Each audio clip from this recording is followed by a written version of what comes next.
to our podcast. This is another recorded episode of Stay Classy San Diego, with video production and studio provided by MaxLux Media, sponsored by Dorada Nutrition, with your host being myself, Steve Wire, a freelance reporter. This podcast is dedicated to fostering quality dialogue surrounding all things local policy related in North County, San Diego.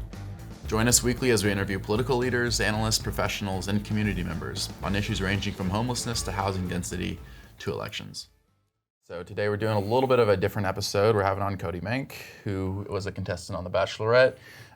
Cody is 30 years old, was born in New Jersey, currently resides in San Diego, and is the VP of National Sales at Global Pack Source Packaging Industry.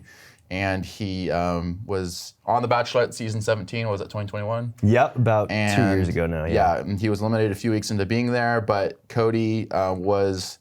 We had a conversation a few weeks ago after a podcast episode I did with Josh Hoffman, and you expressed some interest in coming on to talk about your experience, the show, a little bit of behind the scenes action, and also your assessment of, dating life, romance in San Diego, that sort of thing. So I thought it'd make a great episode. And another thing I want to mention is, again, he was he's from New Jersey. He was educated, got his bachelor's degree at High Point University, and you're also involved in Eagle Scouts, is that right? Yeah, I was Boy Scouts growing up too. Boy Scouts growing up. So okay, that was awesome. interesting. Yep. Awesome. Cody, as far as hobbies go, you derive great satisfaction from surfing, physical exercise. What else do you like to do? Lift weights, drive fast cars. There you go. Hang out with friends. The beach. We're all here in San Diego for a reason. Me most of all, I would say.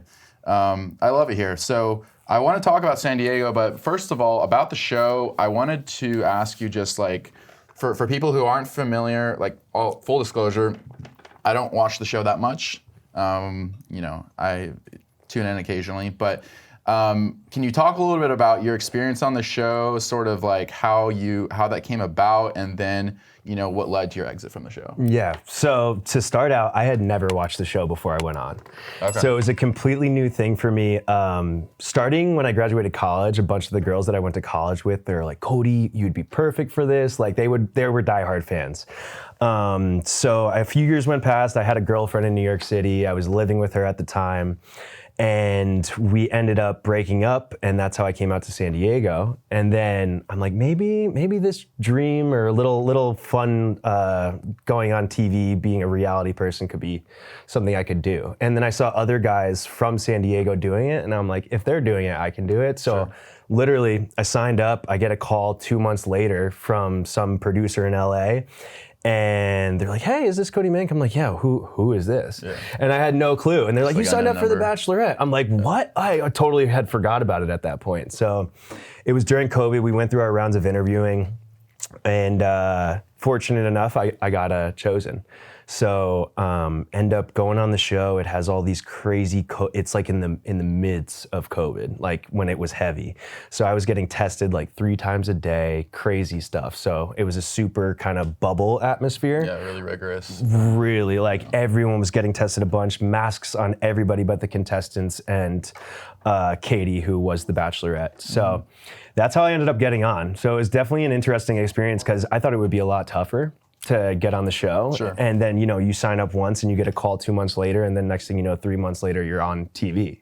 So it was definitely something that I never thought I'd be doing, but I'm glad that I did do it. Yeah, so I'll sign up for that, and it's okay, it's happening, what now? Yeah, exactly. I had another show contacting me at the time. This was at the peak of when reality TV was trying to come back from COVID. But Bachelor was definitely the bigger choice. So I was like, more viewers, bigger audience, more opportunity. So yeah, it was interesting. And it was at an interesting time in my life as well that I had recently got furloughed because of COVID. I was in travel sales, so I was on a plane 2 to 4 days a week. And I had this break where I had a bunch of money saved up. I was like, I'm going to take a few months off. And then I had the opportunity, if I had a full-time job, I would have never gone on the show. So it was kind of just the stars aligned, Sure. So it was a good experience, and I'm definitely glad I did it. Yeah, I have no idea how it works in terms of the financial incentives that there are for being on the show. How does that structure work? Yeah, there's nothing. Yeah. So it's more. Is it? But it you get publicity, which creates opportunities. Did that turn into advertising opportunities for you, or? Yeah, very minor. It's so after I got off the show, I immediately lined up another job. So it's not a lot of these guys will go on the show and then use their publicity as a way to leverage kind of a new income. Yeah. And like I didn't necessarily need that source of income. So I was more like, I'll post you on my story, like brands sending me clothes, bars, restaurants wanting me to come try their food, come try the restaurant out, and that type of thing. So it was more fun for me than anything. It was just like you're in the public eye a little bit, you're getting free stuff, you're going places and getting noticed. It's cool for a little bit, and then it starts to get not cool. Sure. So it's like you'll just be sitting at the bar, and then this is right after I got off the show. Like now this doesn't happen as much anymore. Excuse me. But you'll just be sitting there drinking your beer or whatever, and then a girl will come up and Snapchat like, "Oh, it's Cody Menk from The Bachelor," and then just walk away and not say a word to me. Yeah, just no engagement, no engagement. I'm like, nothing. What is this? Like, ask my permission, or at least like be a little courteous. But now I understand why when the paparazzi comes around these ultra famous celebrities, they're like, "What the fuck, man? Like, I'm just trying to take my kid to the park, and you're like snapping pictures." So I understand that. And before the show, I used to always think like, yo, I want to be super famous. I want to be in the public eye. And interesting enough, after the show, I was like, I'm incognito, my hat's on, I have sunglasses on, like Mission Impossible mask. Yeah, like, exactly. Face, yeah. And I was just like, okay, like I understand this now. I get this world, and like literally, you're just a public figure. Like you're just a figure. You're not not so much as a person. It's just kind of you're a staple for that guy that was on the show. Sure. You know.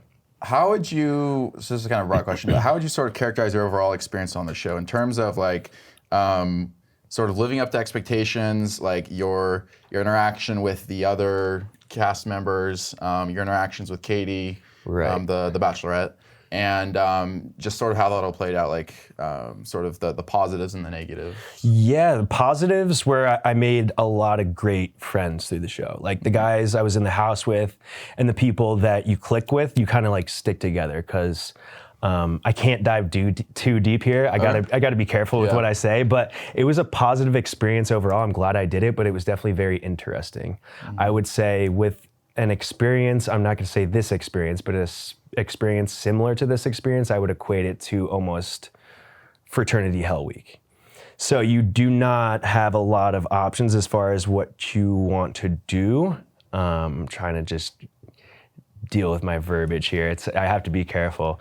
But I will say that I was true to myself the entire time. And going into the show, I was like, I'm going to be Cody Menk, like the guy I love and know, and I'm going to be true to him. I'm not going to let anybody put any ideas in my head that's going to make me act out of this true character. So that didn't necessarily get me the furthest in the show. Because, yeah, you get some ideas and you get some suggestions, but I would say I was strong-headed in that sense where I was like, this is what I want to do. I'm going to do me, and I'm going to stay in my own lane and do it to that. You're not going to have me doing things that are out of character, especially on national television. Sure. So, but there was pressure from producers to sort of like, okay, like maybe try this or do this and try things that for you were out of character. Yeah, you could say if you make a wide assumption, you can say that people want you to do certain things, just like how life is. Like people want you to do certain things and you act out for a certain audience and that'll make you look good or look bad. But whether I'm looking good or bad, I'm just gonna, my mindset was just stay true to yourself.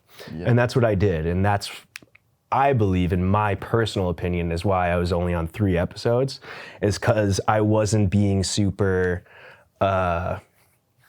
open-minded is, I guess, the word I'm going to have to use, about certain suggestions that were being presented in my direction. What was your exit like? Again, for people who haven't watched the show, like how did that come about? Yeah, so my exit, me and Aaron Clancy, shout out to Aaron Clancy, the homie, but we were beefing on the show. Okay. And then we kind of had like this, so funny to say, we were in a mud wrestling pit and we had to like do a mud wrestling, and he's 6'4", he's a big dude. Yeah. And so I'm just 6 foot, and it's like different weight classes here. So we're wrestling in the mud pit, we're going back and forth, like it's a real battle in there, and he ends up winning.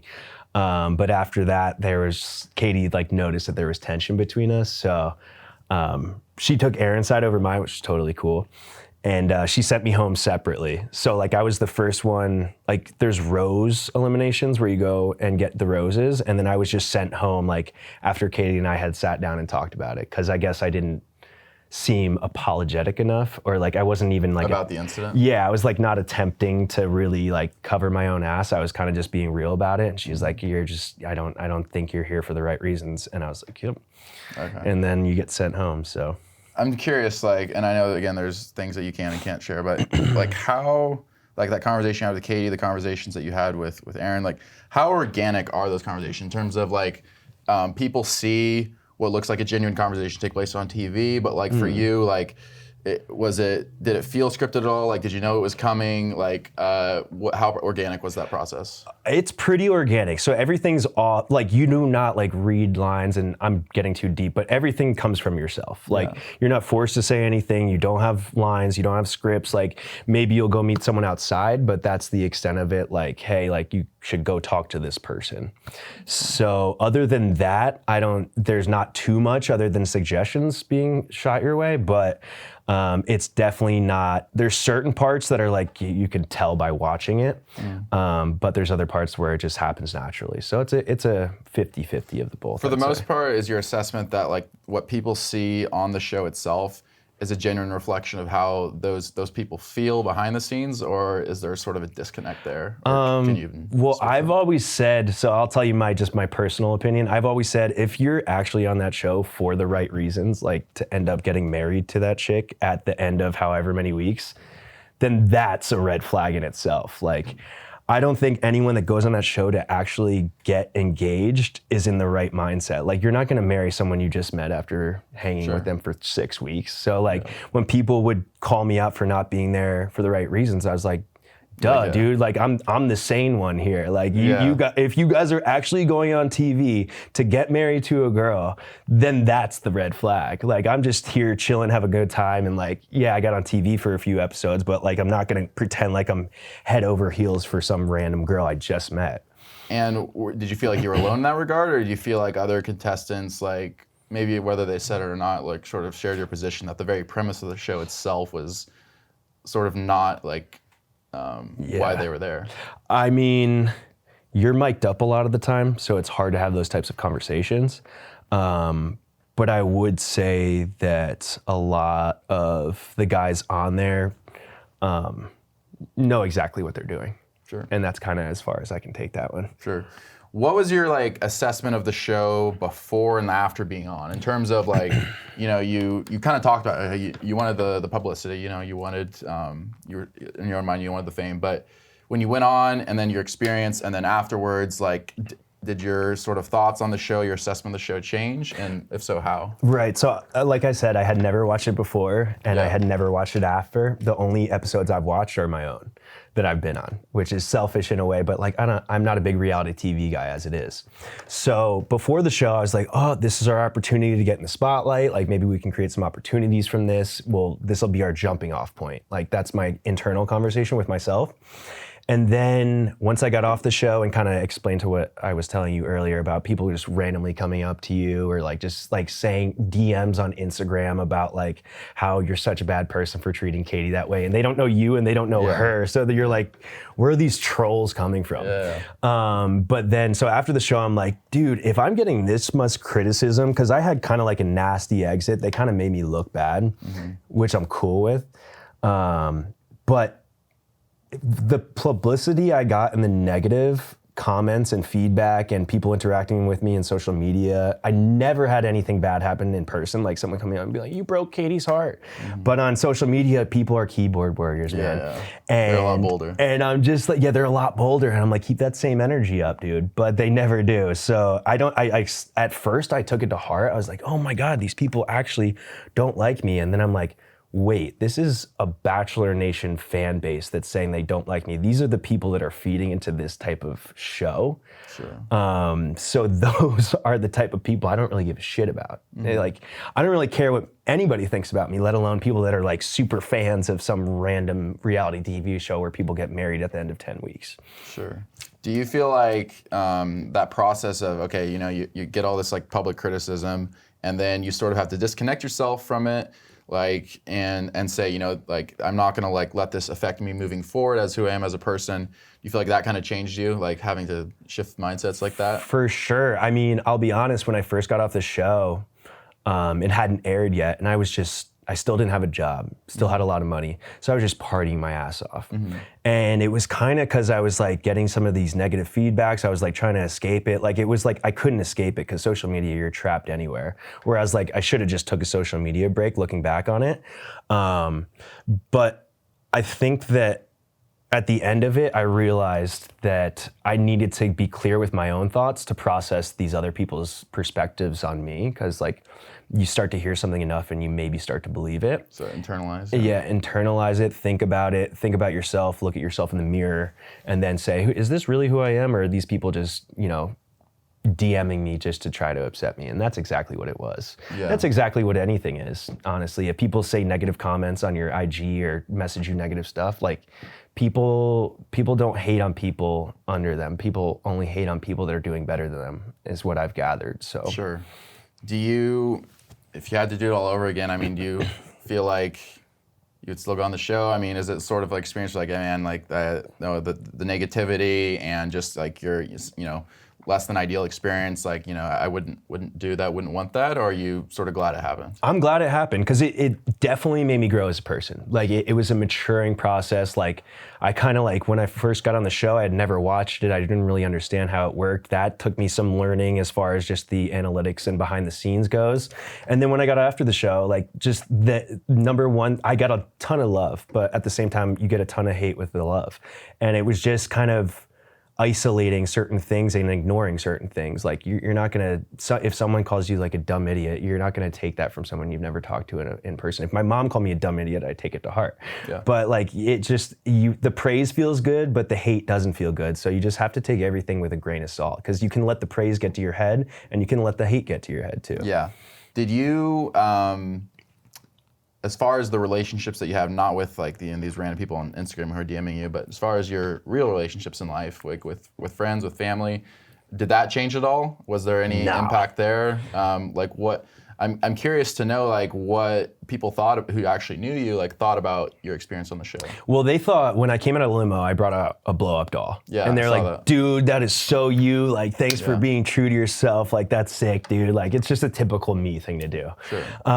But then like the episode I got eliminated, they made me look really bad, and all my friends were like, yo, I know that's not you. Like everybody was just there to see me on TV because it's pure entertainment. I've always kind of been that like guy that like entertains the party, like social guy. So they were all like super hyped up. There was viewing parties on the East Coast that like my friends would video FaceTime me from, and there was also ones out here that I went to. So yeah, it was definitely fun post show. Sure. It was fun. What about, so you talked a bit about in terms of like, you have random people walking up to you, it's obviously like changed your public profile, but as far as like the impact on your life post show, like how did the show change your life afterwards? Not just in terms of like the, again, like the random people like trolling you or talking, smack about you, but really how did your life change after the show was over? I would say the biggest thing right after the show was getting noticed by the randoms. Like that wasn't a thing ever before. And the other thing was just the amount of opportunities that came from it and the different directions you could go in. And it really made me realize that, TV or acting or reality TV was not the direction I wanted to go in. So I think that's definitely the biggest impact it had on me. Because I always, even as a kid, was like, I'm gonna be the most famous guy in the world. Like I wanna be in movies, like all this type of stuff. And it really made me realize that I do not wanna be in the public eye. Yeah, like I love just being myself and not being criticized for being myself, Yeah. So those opportunities were open though, or were potentially open, and you said no. Yeah, it's actually crazy. This is the first podcast I've ever done.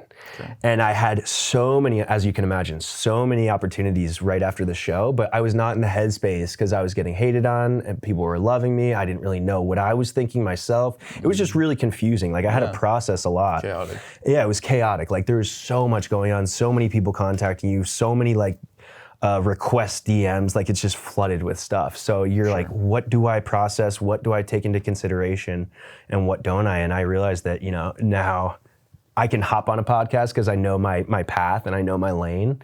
But before I was like just still no job, like still coming right off the show, just still not really sure what I was doing. So I didn't have a clear vision. You're still assessing, still internalizing, still putting it all together. Yeah. All the pieces together. 100%. 100%.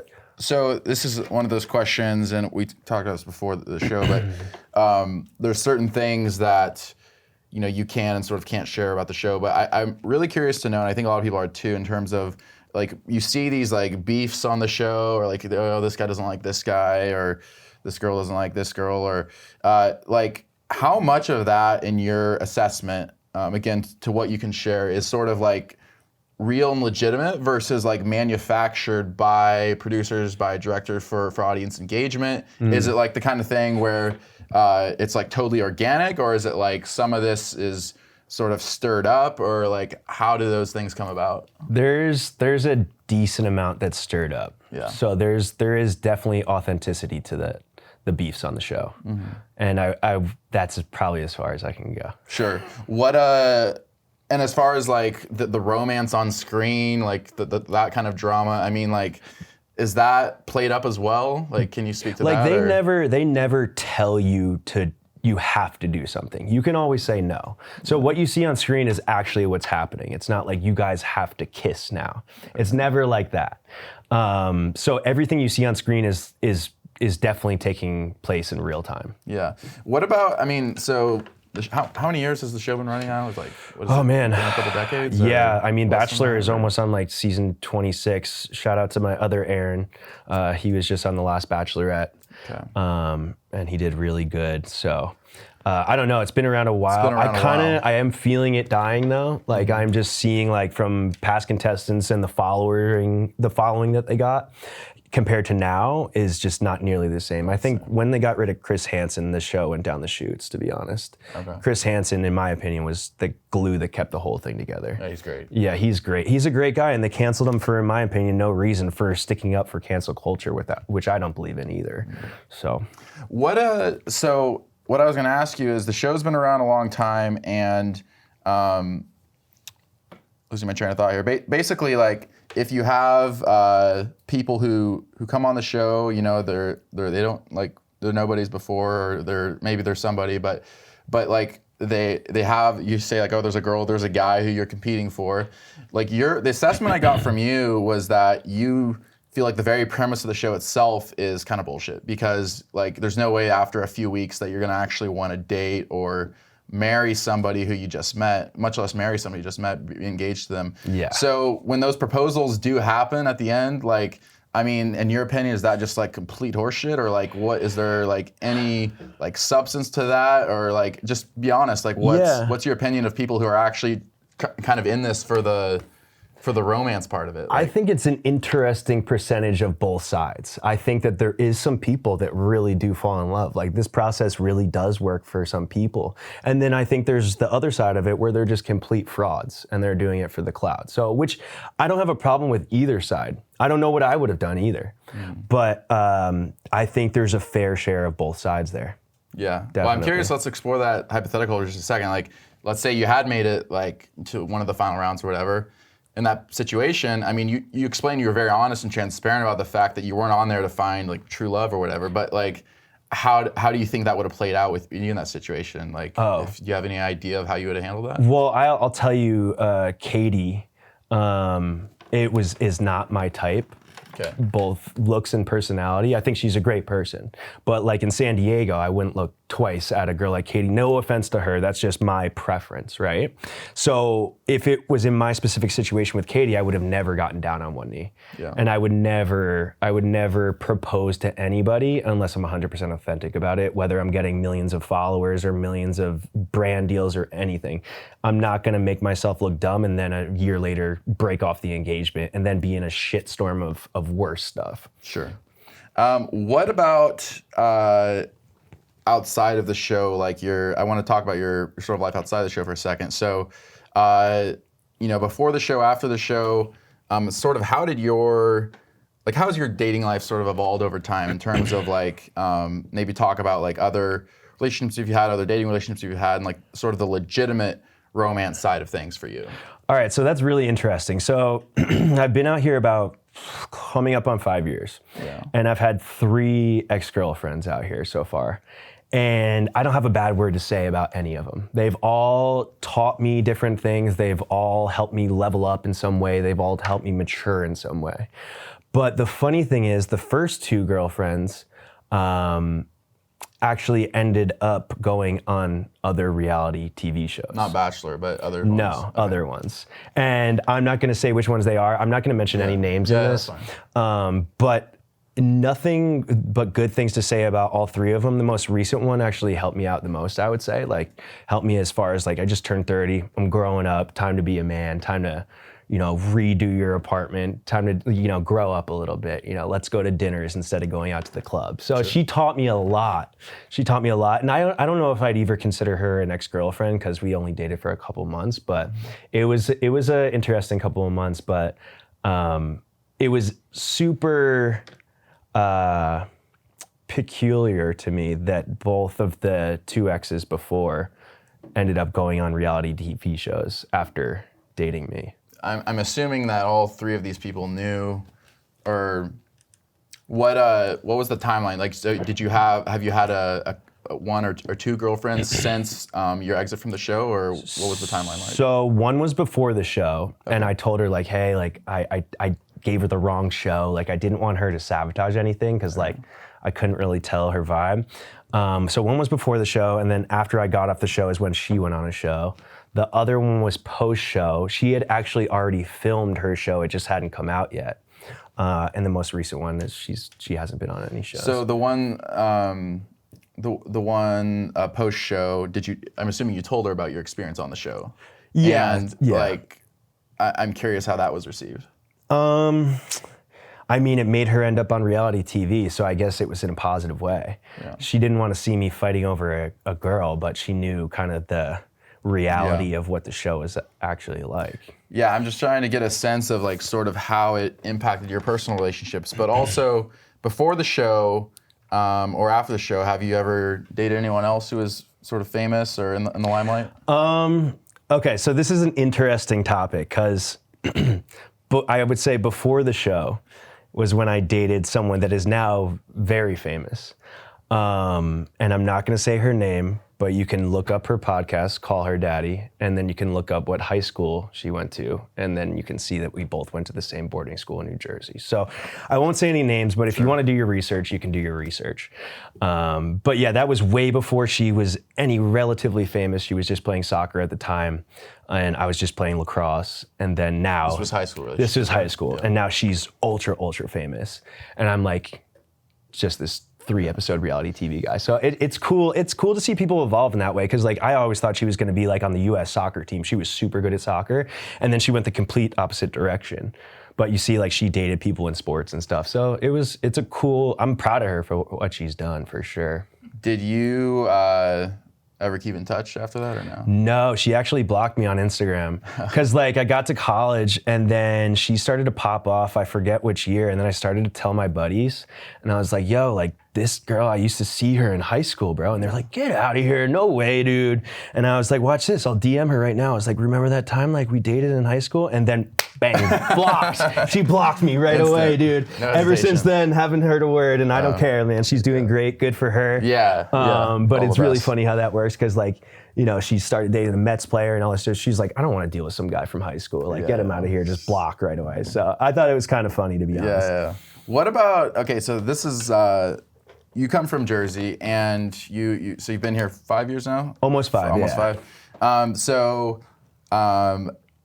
Clearly, like, I mean, I've lived on the East Coast for a couple of years. The cultures are different. Like, East Coast culture, West Coast culture is different. Totally. And, you know, dating life is different. Romance is different. You know, friendships are different. Everything's different.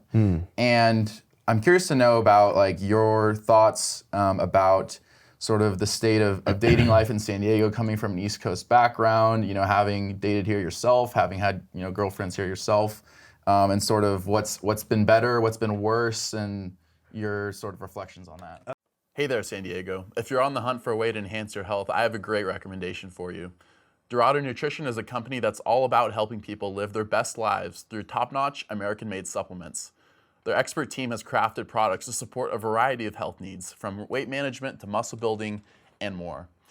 And with ingredients like Vidosia agrestis and Tongkat Ali, praised by a well-known neurobiologist seen on the Joe Rogan podcast, these supplements could be just what you need to reach your health goals. And for a limited time, you can get 25% off your purchase by using promo code SD2023 at checkout. So if you're looking for a way to improve your health, Dorado Nutrition might just be the solution you need. Okay, so this is gonna sound, and this is just, I don't think you should equate women to numbers at all, but this is just an example here. So an East Coast 2 on the East Coast will act like a San Diego 10 on the West Coast. So like, you can go up to a girl at a bar, maybe the first thing you see is physical attraction, right? Sure. And especially when you're out with the guys, you're like, oh, let's go talk to this group of girls or whatever. You go up, you ask, hey girls, can I buy you around a drink? They'll literally say, fuck off. And they'll tell you to leave, or they'll just turn their back and not look at you. In New York City, they are harsh. So it gives you a lot of, not confidence, but you get used to rejection in a way.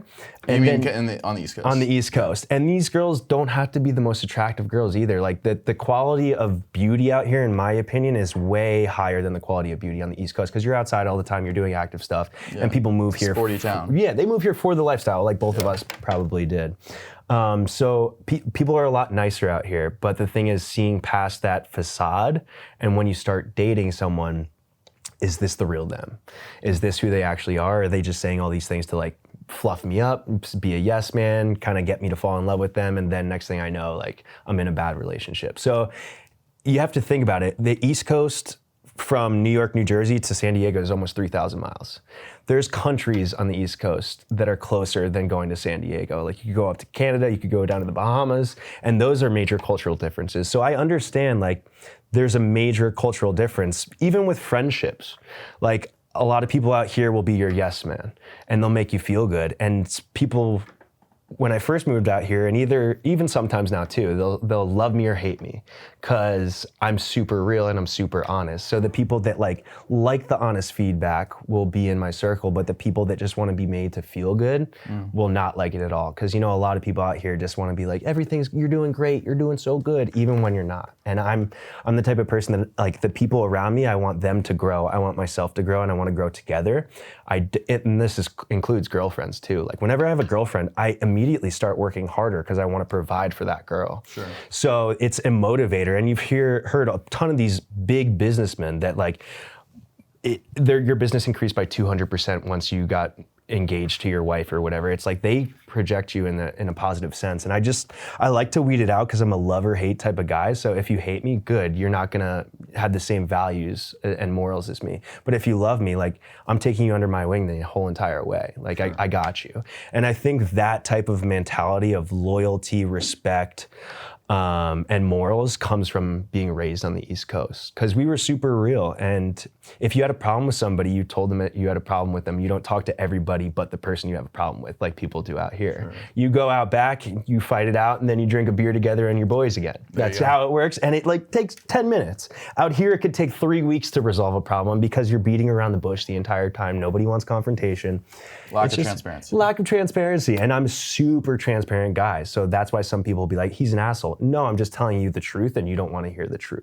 I've heard this before from other friends who have moved to San Diego in terms of sort of this sense of like warm, fuzzy positivity that you get in San Diego of everything's good, everything's cool, like everything's like people don't really give you negative feedback, as it were. Like, you know, there's sort of almost a too relaxed vibe to San Diego, and then maybe even a level of superficiality on top of that.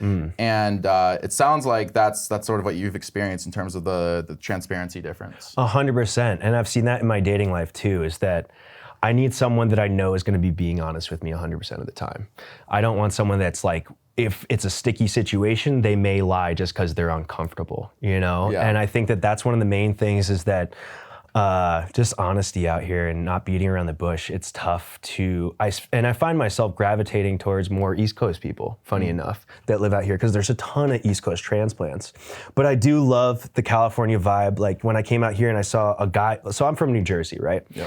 I saw a guy, a grown man, rollerblading down the boardwalk. I had never seen this in my life before in New Jersey. And you can only imagine if someone saw that in New Jersey, the things they would yell at that dude. Yeah. And I was just like, whoa, this is a totally different world out here, man. And like, I love the openness. I love how like cool everybody is with everything. Yeah. Like, that's why I really love San Diego, is because you can do anything. You could dress up as like, I don't know, some crazy character and rollerblade down the boardwalk and people would be like, hell yeah, dude. Whereas the East Coast, you'd get like a stick thrown in front of your rollerblades. Yeah. You know, I mean, so it's like total difference there. Where I was thinking in like Jersey, you can't like, or like, you know, for instance, in PB, people walking into the bars or clubs with their sandals and shorts on, like that would probably never happen in Jersey. They wouldn't let you in. Yeah. They wouldn't let you in. And happen. if you're wearing sandals, then that's a problem in itself in New Jersey. You know, like you don't have your sneakers on, dude. What's going on, man? Yeah. Or slides. Like you gotta have your slides. No, none of the thong sandals. Yeah. You know, so it's just, there's a big cultural difference. I'm really glad I grew up on the East Coast, and I'm like,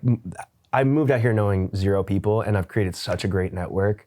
And it's the best decision I've ever made in my life. So I love you, San Diego, but it's just getting used to it slowly but surely. And even 5 years in, I'm still learning new things, how to navigate. And I just love the lifestyle out here. I really do. Sure. I'm curious if like your experience though on the show changed your view of dating, romance in general, because I mean, obviously for you, you said that like that was not your end goal, was to like, you didn't have any naive expectations about finding true love on the show, but it was more about, you know, the experience and like, you know, sort of initially at least it was about the publicity for you. And, but did being on the show and maybe like following that season of the show, at least afterwards, like, did that change your view of dating and romantic relationships at all, or not in the least? No, not in the least. I would say that I'm too intuitive to like let something like that is basically built for the viewership affect my personal views on dating. But I definitely have seen some guys that have gone into different directions that I never thought they would after being on the show. Like, even if they didn't get engaged to, let's say, Katie, like there's other guys from the show that have gotten engaged to other stars from The Bachelor, like women. That were previously on The Bachelor. So it's interesting to see like guys you think would never do that type of thing end up doing it, and guys you thought would stay completely in the reality realm are just the realest people when you hang out with them when cameras aren't on. So it's a super interesting dynamic, but personally me, it didn't affect my my relationships. I'm curious, is there like sort of any sense of community among former contestants, like you guys kind of keep in touch, or some people, or is it just like you literally go your separate ways once the cameras are off? I mean, so there's definitely a community, and especially when you live in PB and San Diego, there's a bunch of Bachelorette and Bachelor people in here. But I have always kind of kept my distance because I'm never going to be a fanboy. I never want to click up with people just to get more views on my Instagram. I never want to be hanging out with people that I don't truly like just because it looks good. You know, like Bachelor Nation. I'm not a big Bachelor Nation guy at all. I like to do my own thing with my own people and enjoy myself and not have to record every single moment because that's exhausting and it feels like a facade to me. But that's just my personal stance. I've never been the type of person that's going to be chasing someone around because they have more followers than me. Sure. Know? What about in terms of San Diego, like, it's interesting, just this is a personal observation and I don't know if it could be generalized at all, but personally, the network of people I know, the conversations I've had, I've noticed that people often talk about San Diego as sort of a uniquely difficult place to find romantic connection, to date. And I'm curious to see if you share that perspective. I know you already talked about just at a pure relational level how it can be difficult, but do you think San Diego is like unique in that regard, or do you think that it's just like any other West Coast city, or no, what? It's definitely unique. San Diego is super hard to date, and one of the things I have learned is you're never going to meet your girlfriend in the club. Like you'll meet girls in the club that can do other things and that will be fun, but you're never going to meet your wife or your girlfriend in the club. Yeah.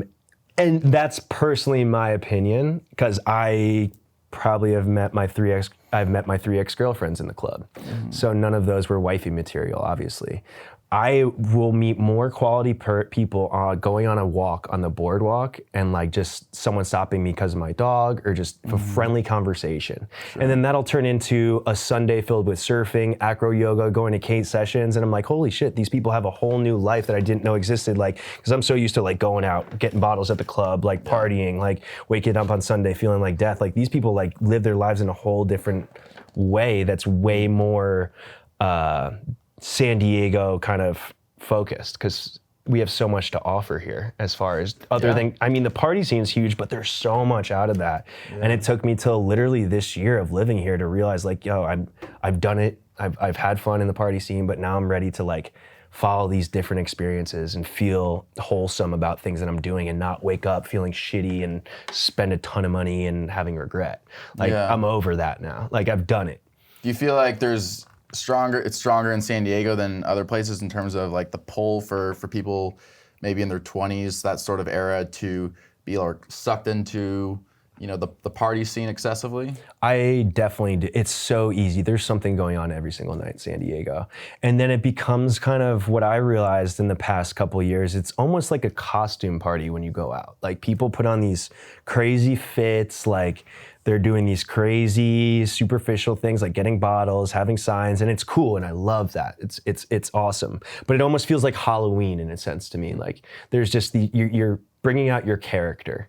And I'd rather like be on the beach, you know, having a few drinks with someone. I'll have a conversation. You tell me about your brothers and sisters. You tell me about where you're from. Like, in the club, you're like, I don't want to say the things that people ask, but you know, it's not like you're having an in-depth conversation. No, everything that happens in the club will make you end up leaving the club feeling worse. Sure. In my opinion. Sure. In my opinion. But I love the club still. So it's not like that's totally X'd out of my life. And shouts to Josh at Legacy, right? Legendary. Legendary. Yeah. Shout out to Josh at Legendary Group. He's the absolute plug in San Diego. Hit him up. But I do love time to time, like once a month, I'll go out. And it'll be really fun, yeah. As opposed to like a continuous lifestyle. Dude, when I moved here, I was 25, turned 26, and I was going out like Wednesday to Sunday every week. It felt like I was a freshman in college again. I was so pumped up. I was like, this exists? Like, I was so like, even the cliffs going down to the beach, like it didn't feel like it was in the US to me. It was just, I was so in awe. And like, there was so much to do, and this was pre-COVID, and I was just having the time of my life.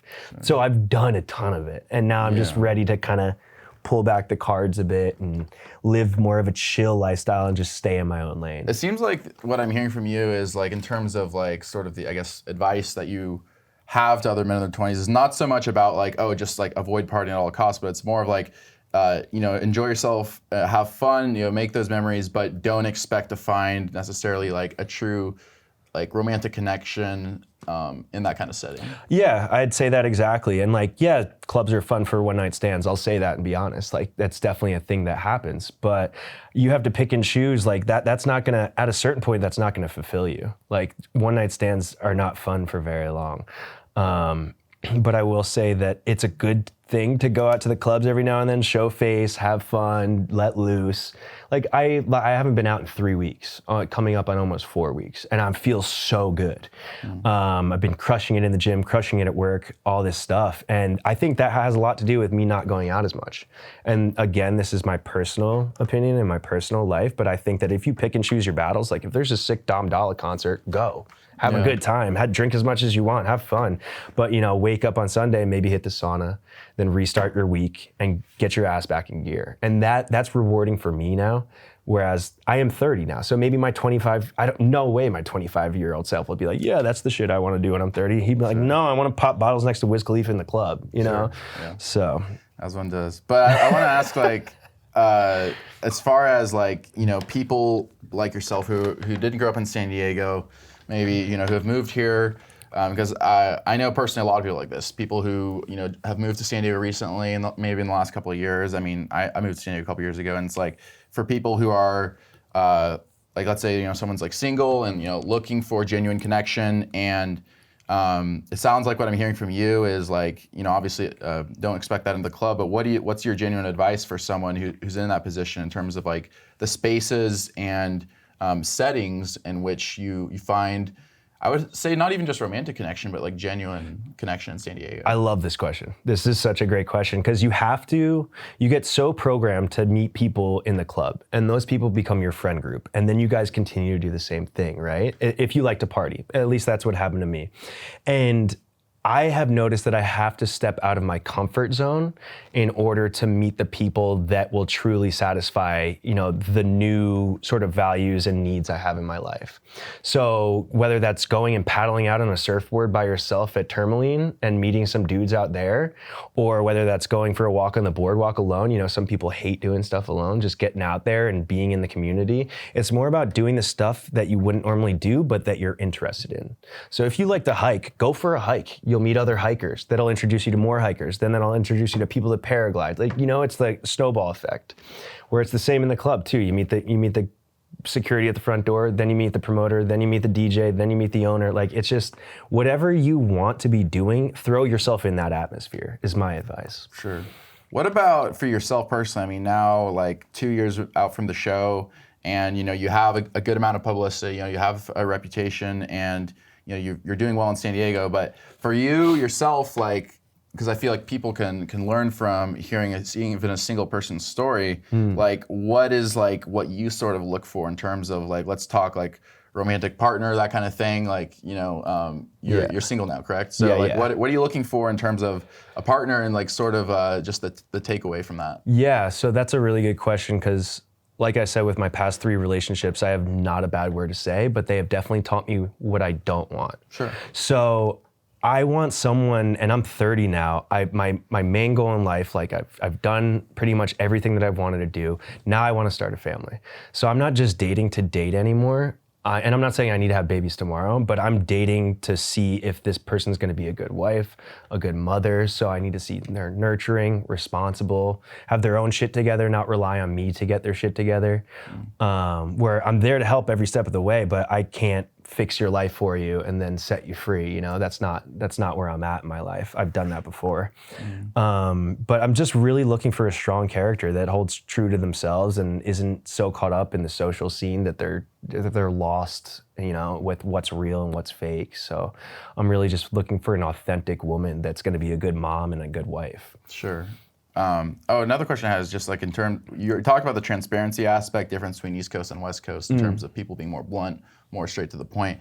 Other than that, from a male perspective, in dating and going into finding a girl or a woman in San Diego, what's sort of the big differences from West Coast to East Coast, other than just the transparency aspect?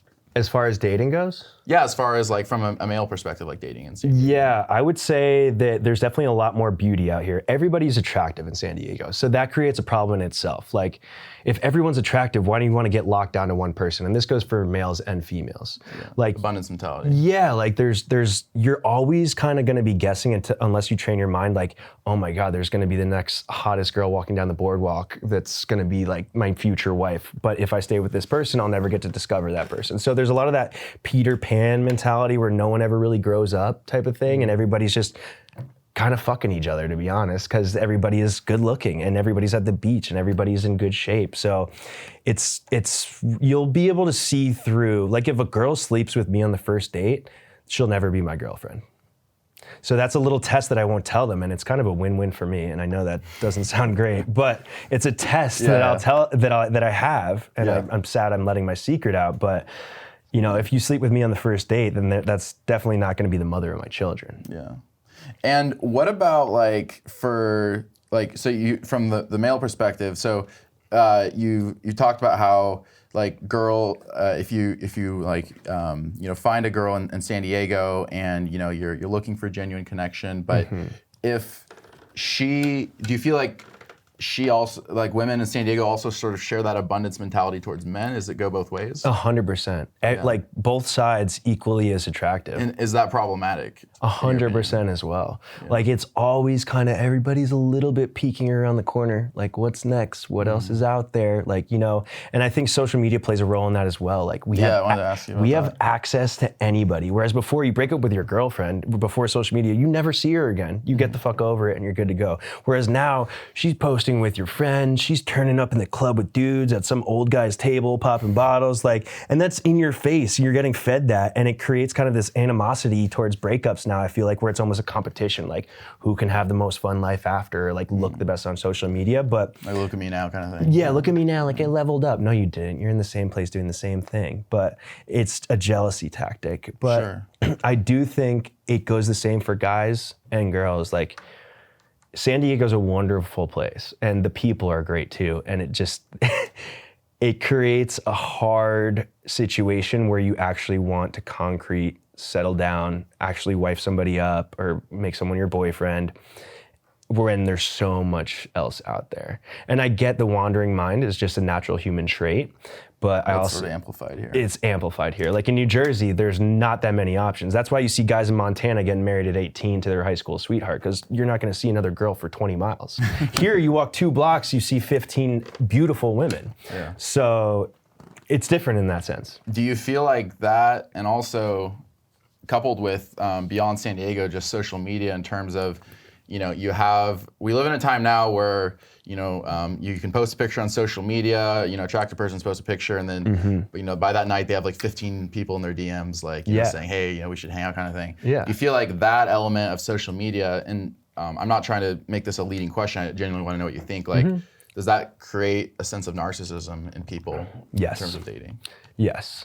And I have been on the flip side of that. I've been on the side where after I got off the show, I had like 100 plus DM requests. Like it can't go over 100 in your requests. And I had over that, just of like girls literally thirsting through my stuff. You think if I see that, I'm gonna want a girlfriend at that time? Hell no, dude. And the thing about this other part of social media is it's kind of glorifying this rich and luxurious lifestyle. And a lot of these girls just want to be like taken on vacation, kind of getting the sugar daddy treatment. I'm not saying all girls at all. There's probably a very small percent, but a rich dude can slide into your girl's DMs and say, hey, I'm gonna fly you out on a private jet to Dubai in 3 days. If she's not a loyal girl, she's hopping on that plane, she's taking pics and she's coming right back, and then she's gonna try and get back with you. So that is the problem with social media, is everyone is too accessible. And I have learned to turn off my notifications. I used to post like at least once every 2 weeks. And now I'm like just using it as a little artsy thing to share stories. I haven't posted since April, my 30th birthday. And I've been a lot happier because of that, because I'm living in real life. Like IRL is a real thing. Like you would, like someone saying, you wouldn't do that in real life. Like no kid's gonna jump off of this house into a pool and do a double backflip if there's not someone filming them. Like imagine if people just saw it and they're like, yeah, he did a backflip. They're like, cool, where's the video? It's kind of like that nowadays. Do you, what's your advice in terms of like, or what are your, not your advice, but like your thoughts on, okay, social media is here, it's not going anywhere for the foreseeable future. People are gonna keep posting on Instagram, people are gonna keep using these platforms, but how do you recommend that people sort of keep that from, taking a toll at a personal level, because it's clear that you think that it does create a sense of narcissism among males and females in dating. How do you push against that? I think you have to do, like I kind of mentioned, more stuff in real life. Like that's where you're gonna make authentic connections. You're gonna feel someone's energy and their vibe. You're gonna actually see them in person. With all these face filters and things going on now, girls are catfishing themselves. And like you go and you go on a date with them and you're like, what? You're this person? But they're doing it to themselves. It's not like they're even doing a fake person. It's just like these things can shape your face and change your eyes and just all this craziness. So I've just gotten a lot more like, let me just go on a walk. And I'm when I'm on that walk, I'm welcoming like interactions with people. I walk without my headphones in. I have a smile on my face. I try to make eye contact with everybody that passes me by. I give them a smile or hello if they make eye contact with me. And then the other people where I'll see them and they'll see me and then immediately get on their phone because I could sense that like social anxiety, and it's not just because of me, but social anxiety, and then they're looking at their phone, and then sometimes I'll do the social experiment where I'll look back, and as soon as they pass me, then the phone will go back down. It's like a crutch, it's just like— That's not good. It's not good. And I don't know where society's headed, bro. I think we got another, I think honestly, this is gonna sound crazy and you're gonna think I'm crazy, but we got another 25 years before society just collapses. In America or everywhere? I think America will be one of the first ones, but I do think everywhere. I don't have the best look on the future. I'm going to live a fantastic life because I'm going to live it on my own terms. But these little kids that have been fed social media their entire lives, like this upcoming generation, even my brother that's 3 years younger than me, like fucked. They're like, he's a super gamer, great kid, like, but he's okay with living a very behind the screen lifestyle. Whereas me, like, I have to be outside. Like, if I'm sitting in my house when I'm not working for more than 30 minutes, I'm like, I gotta get out. Gotta take the dog for a walk. Gotta go to the beach. Gotta do something. Whereas these other kids will literally just watch other people on YouTube all day. Like, you're watching other people do things as your entertainment. Why don't you go do it?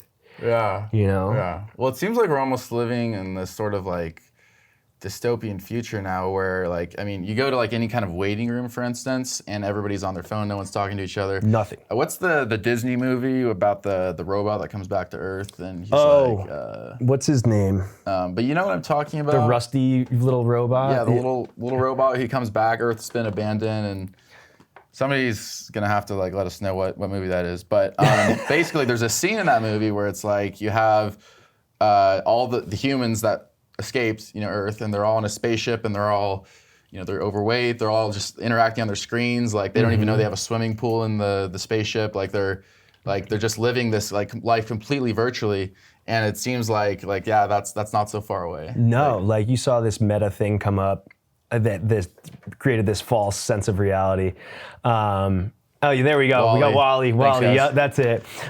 Good fact check there. But yeah, you see these, VR headsets coming out, this meta like alternate VR, space, and it's just like, yo, what this? And then now this AI stuff's coming out, and it's just like, what's real and what isn't? Like what?